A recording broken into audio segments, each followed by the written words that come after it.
Entonces, yo creo que esa es una. Dos, la libertad de prensa, la libertad de expresión. Hoy no hay más películas censuradas, hoy no hay más teatro censurado. Sí, bueno, las organizaciones religiosas han seguido dando batallas, pero estamos en otro mundo en cuanto a libertades culturales, intelectuales. La movilización, ya todo el mundo puede venir al Zócalo. En ese tiempo nadie podía venir al Zócalo si no era una manifestación oficial. Es decir, hemos ganado muchísimas cosas que todas tienen su origen en el 68. Entonces yo creo que esa es la gran herencia del 68, toda esta cosa de libertades, ¿no? ¿Alguna vez charló con Carlos Monsiváis sobre qué pensaba a esta distancia del 68? Sí, tuve el privilegio de una cercanía con él, sobre todo a partir de los años 80, 90, porque Carlos decía en los años 90 que él era amigo del director de Bellas Artes. Ya en 2000, ya que nos dejamos de ver, me dice, bueno, es que yo sigo siendo amigo del director de Bellas Artes, de Gerardo Estrada, ya quién sabe. Pero sí nos veíamos muy frecuentemente y tuve, por ejemplo, el gusto de dos de las esta cosa emblemática que siempre cada 10 años hacemos manifestaciones más grandes, ¿no? Los 50, los 40, los 30. Sí. Me acuerdo que en 98, ¿no? Precisamente me tocó, tengo una fotografía muy bonita que que creo que está allá abajo, donde estoy con Carlos caminando en la manifestación y todo eso. Entonces, por supuesto que todo eso iba precedido de comidas o ¿no? En la de 2008 ya después, no me acuerdo, en otra, no me acuerdo, fue 2008, ¿en qué año? Nos quedamos a platicar, ya no aguantamos ninguno de los dos la caminata y nos quedamos en un café ahí en Reforma y hablábamos mucho sobre eso, ¿no? Y entonces Carlos decía esa pregunta un poco de abuelita, ¿quién iba a decir que lo que empezó a hacer iba a llegar a estar presente? Claro, en ese tiempo había el enojo, porque acuérdate que de repente había mucho pandillero, había vandalismo en las manifestaciones. Sí. La única que no tuvo ese problema fue esta última, la de los 50, que fue realmente una manifestación muy conmovedora, ¿no?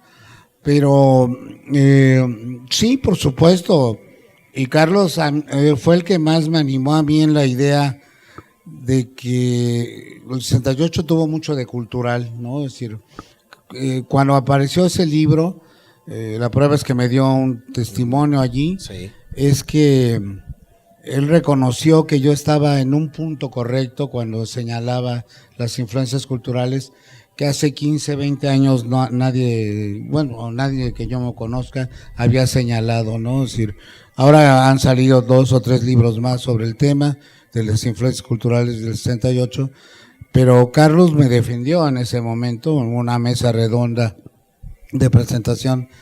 Estuvo Juan Ramón de la Fuente, estuvo Rolando Cordera y Rolando decía, bueno, pero ¿a qué viene todo eso? Hace poco tuve el gusto de que Rolando reconociera, oye, sí, tenías razón. Pues sí, digo, qué bueno que te volviste culto después con los años. Pero lo cierto es que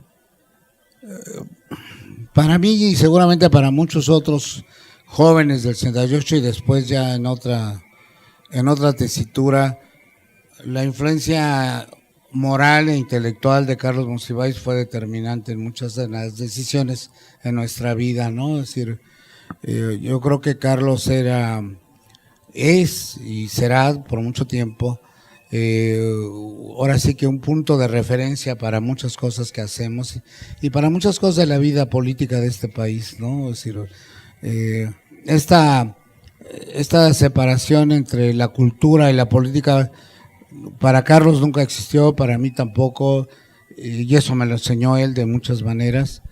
Yo creo que, insisto, la herencia de Carlos es esa. ¿Cuál es la influencia de la cultura en el 68? Bueno, yo creo que en primer lugar el espíritu libertario, es decir, cuando hablo del teatro, la danza, estoy hablando de expresiones artísticas que tuvieron dos características, eran modernas, ponían a México en el mapa, hay que recordar que junto a las Olimpiadas hubo una Olimpiada Cultural por primera vez y que vinieron a México los espectáculos más importantes del mundo, o sea, lo mejor, el ballet de Maurice Béjart, yo me acuerdo después del 2 de octubre, me acuerdo haber regresado de una pequeña fuga a Acapulco ante la represión aquí. Dije, no, tengo que regresar a México porque tengo boletos para ver a Maurice Béjart bailando la novena sinfonía de Beethoven en el Palacio de los Deportes. El teatro, ¿no? El teatro polaco, que vino Peter Brook. Es decir, me acuerdo haber visto con Carlos 2 o 3 de estas obras. Y en todas esas obras había nuevas maneras de hacer teatro, ¿no? La danza, se liberaban los cuerpos, ¿no? Vino el ballet de Martha Graham, el de Paul Taylor, ¿no? Y la danza contemporánea mexicana volvió a rejuvenecerse.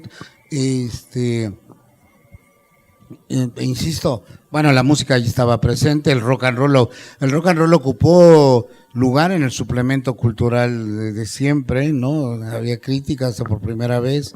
Sí, el cine, decía yo, la comedia musical, es decir, comenzamos a vivir la cultura de otra manera, ya no como algo elitista y alejado, sino como algo que tenía que ver con nuestra vida cotidiana. Esta separación clasista y absurda entre la alta cultura, lo que llaman ahora la cultura elitista. No hay una cultura elitista, la cultura es de todos y simplemente hay gente que tiene acceso a ella o no tiene acceso. Y en ese sentido, lo que hay que hacer es poner al acceso de la gente todas las posibilidades. Todas las posibilidades y la gente escoge. Y los nuevos públicos son públicos que lo mismo van a ver a Chicoche o van a ver a cualquier expresión popular y en la tarde van a la ópera. Los jóvenes ya no tienen esas barreras mentales, ¿no? Yo jóvenes alumnos que veo de repente en el reventón, en el ¿cómo se llama? El rap y todas esas cosas, al mismo tiempo son asiduos a la Filarmónica de la UNAM. Entonces, yo creo que en ese sentido las influencias culturales fueron esas, ¿no? Una nueva manera de contemplar la cultura, una nueva manera de ver el mundo. Pues les agradecemos mucho su asistencia, maestro, le agradezco mucho que haya estado con nosotros. Gracias. Gracias, muchas gracias.